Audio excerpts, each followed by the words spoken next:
देखो, मैं रोशन सर के दुख को मैं समझ सकता हूँ, उनके परिवार के दुख को मैं समझ सकता हूँ। जो उनके समर्थक है, जो उनको जानते हैं, पहचानते हैं, इमोशनली कनेक्टेड है, उन लोगों का मैं इमोशन को समझता हूँ। पर आवेश में आकर, दुख में आकर किसी को ऐसे ब्लेम करना, मतलब डायरेक्टली यहाँ पे कह रहे हैं, सुने हो ना तुम, डायरेक्टली कह रहे हैं कि ये फैजल खान ने किया है, उनका साजिश है, उनको जेल भेज देंगे, ये कर देंगे, वो कर देंगे। फैजल खान जो कि शिक्षक कहलाने के लायक नहीं है, गुंडा है, हत्यारा है, षड्यंत्रकारी है, झूठा है।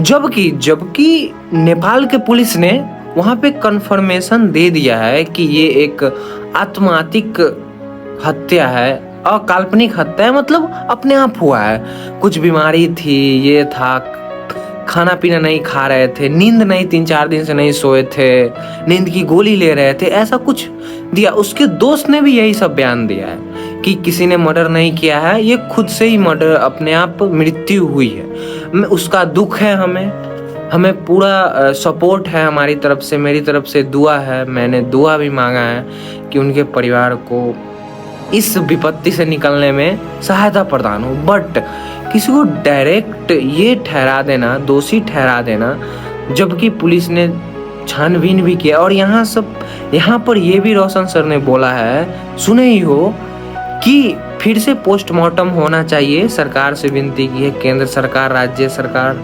सबसे विनती की है कि फिर से पोस्टमार्टम होनी चाहिए, फिर से जांच होनी चाहिए, सीबीआई से जांच होनी चाहिए। और सीधा कहा है कि दोषी खान सर, सीधा सीधी फैजल खान सर, और एक और आदमी का नाम लिया है, वो मैं आपको नहीं बता सकता। यही दो लोगों का नाम लिया है कि उन्हीं ने मर्डर करवाया है। ये बहुत बड़ा इल्जाम होता है। देखो, मैं कोई पुलिस नहीं हूँ, मैं कोई सरकार नहीं हूँ, मैं कोई छानबीन वाला नहीं हूँ, पर मैंने पता किया है। और पता करके इतना मुझे समझ में आया है, इतना मुझे जानकारी मिली है, या फिर ये कह लो कि मुझे ऐसा लगता है कि रोशन सर ने जेल से निकलने के बाद ये बात इसलिए की है कि खान सर को भी जेल होना चाहिए, चाहे वो इस मर्डर में शामिल या फिर हत्या हुआ है, जो भी हुआ है, शामिल हो या नहीं हो, लेकिन उनको जेल पहुंचाने के लिए ये एक साजिश है। तुम लोग अब बोलोगे किसी का भाई मर गया है और वो साजिश करेगा। मुझे ऐसा लगा है कि ज्ञानबिंदु वाले सर का जो वकील है ना, उसने ही उनको कहा होगा कि आप बाहर निकलिएगा, मीडिया के सामने ये कहिएगा, क्योंकि रोशन सर से नहीं बोला गया है वो भाई के दुख में या प्रेशर में या फिर इतने दिन जेल में रहे उससे टेंशन में, तो वकील ने खुद बोला है कि ये सब करवाया है फैजल खान। बिजनेस रायबरेली में होता रहा है और उसने पूरी षड्यंत्र के तहत क्रिमिनल माइंड का उपयोग करते हुए इनको जेल भेजवाता है और षड्यंत्र करके इनकी भाई की हत्या की गई है, जो खान सर ने करवाया है, फैजल खान ने करवाया है। और उसको हम लोग जेल के सलाखों के बीचेंगे, मर्डर का केस दर्ज होगा और वो जेल में जाएगा।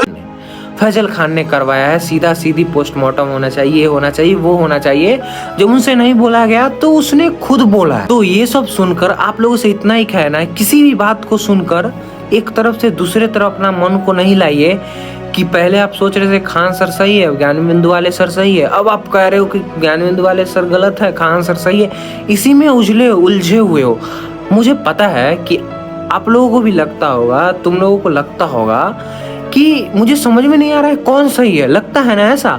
और मैं 100% श्योर हूँ कि तुम लोगों को भी यही लगता होगा कि अरे इसमें सही कौन है यार। कभी मैं खान सर की तरफ चला जाता हूँ, कभी मैं ज्ञानबिंदु वाले सर की तरफ, मतलब कि सभी का बात कभी सच कभी झूठ लगता है।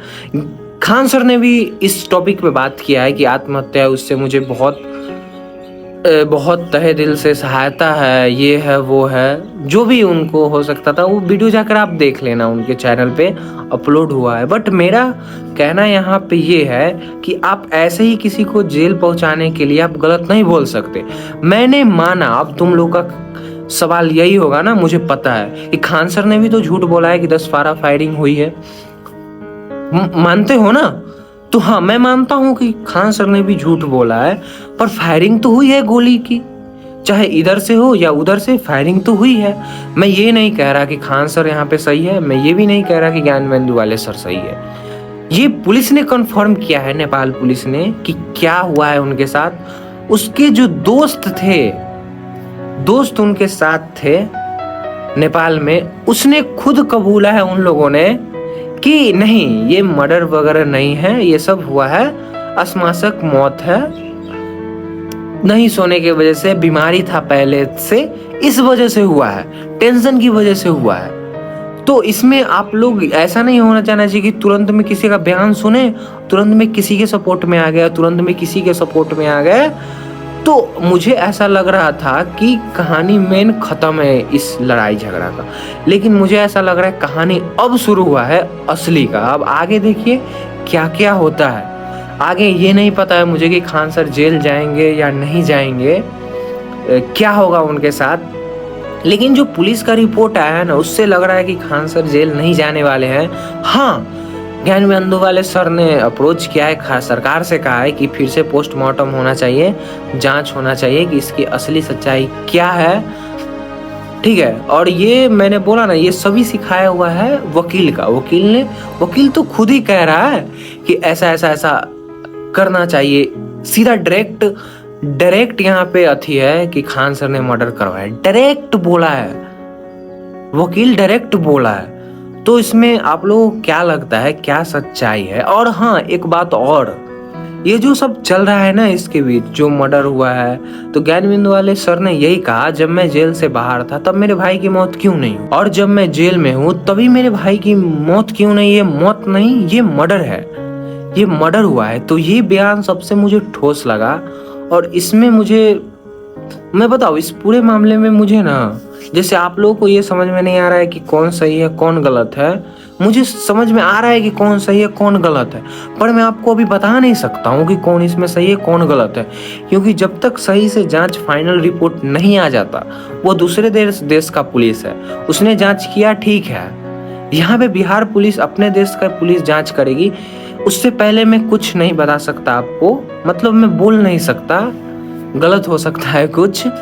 तो आप लोग ना, मेरा अंतिम में यही कहना है कि आप लोग किसी भी आदमी का बयान सुन के अपने मन को एक तरफ से दूसरे तरफ नहीं पलटिए। आप लोग का क्या राय है कमेंट में जरूर बताना, और हाँ, जरूर से जरूर बताना।